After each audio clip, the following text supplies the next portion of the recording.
ko sa mama ko, ma, salamat kasi nanatili ka sa amin kahit may mga anak na ako, hindi mo pa rin ako iniwan. Kaya salamat, ma, kasi alam ko sa sarili ko na mapalad ako kasi meron ako isang inang katulad mo. With her own colorful vocal approach to singing, please welcome Jacqueline Sabith, or simply AJ!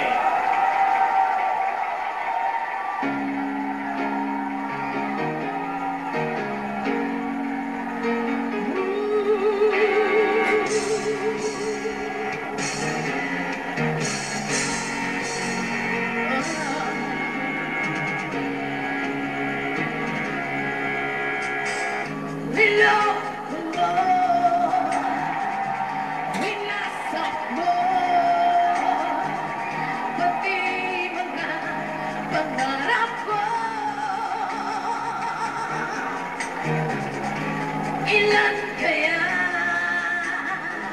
ang tulad mo? Bakit ganyan ang puso mo? Natatawa ko nang marinig ko ang balitang meron ka na iba. Halos kahapon lang sinabi mo sa akin na tayo ay tapos na. Okay, bilis naman, sino ba yung nakuha mo? Mukhang hindi ka kilala. Ilan kayang mga babae ang panuluhan pa?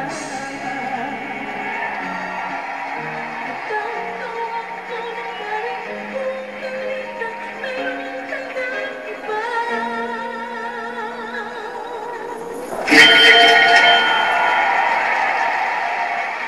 AJ! Hey AJ, kumustahin natin kay Mr. Fu ang iyong singing. Nako! May bago ng co-host si Miss Lucy. I super love that. Nako, Wilma Dulcet, sorry. May kapalit ka na. Marunong pa kumanta. Si Wilma hindi marunong kumanta. Diyos! Hoy, pero ha, in fairness, binigla mo kami sa intro mo pa lang. Although alam ko parang nag-aalangan ka sa mga movements mo, pero tinaan mo naman sa boses, di ba? Care ko sa mga movements. May boses ako, ganun ang statement mo. Pero syempre sa pagkanta, kailangan may kasamang movement at stage presence. Pero yung boses, nandyan na. Rumerens Verano na AGs. Maganda! I super love that! It's very soulful yung boses mo, AJ. Yung talagang unang labas mo pa lang, unang pagkanta mo pa lang, talagang nawindang ang mga tiga Skydome. Kasi kakaiba yung boses mo eh. It's not the normal na narinig namin all the time. Yung talagang pagkanta mo pa with feeling. So, I think, you know, tonight, based sa lahat ng mga nakita namin, at saka yung pagkanta mo, very clear, naintindihan ko yung words mo, hindi mo kinakain yung salita mo, yung diction mo, everything was perfect. So, I can say na, siya na! Ikaw na pinakamataas for me! Thank you, Lucas. Lucy? AJ, ang galing mo. Ang galing mo. Gustong-gusto ko yung buo yung loob mo. I didn't see any trace of shyness. Nakikita ko na hindi mo siguro, hindi ka pa naglalakad-lakad masyado sa stage, pero hindi ko naman nakikita na timid ka. And for the kind of voice that you have, dapat talaga hindi ka timid because you have a very powerful voice.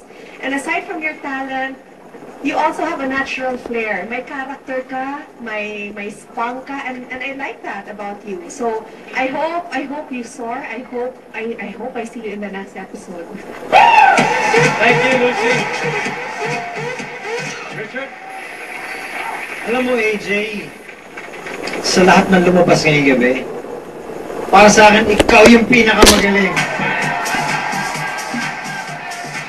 Kasi, naghihintay ako ng makakalaban ng number 1, yung Philippine Original Expos. Sa akin kasi, hindi ko pa sila iniskuran. Naghahanap ako ng isang matinding makakalaban nila ngayong gabi, at ikaw, yung matinding kalaban nila. Matagal na ako hindi nakakarinig ng isang singer on stage na katulad ng boses na meron ka. And I'll tell you this, kung manalo ka ngayong gabi, maghanap ka ng piyesa na magdadala sa'yo, tuloy-tuloy, hanggang maging final champion ka, maging Hall of Famer ka dito. Okay? Thank you, Richard. Yun na, AJ, nagpangalan. thank you very Natatawa much. ako. Right now, the scores are being tabulated to determine who will be tonight's lucky 50,000 peso winner. In the meantime, here's a recap of those that passed the Watchful Eye on our talent scout.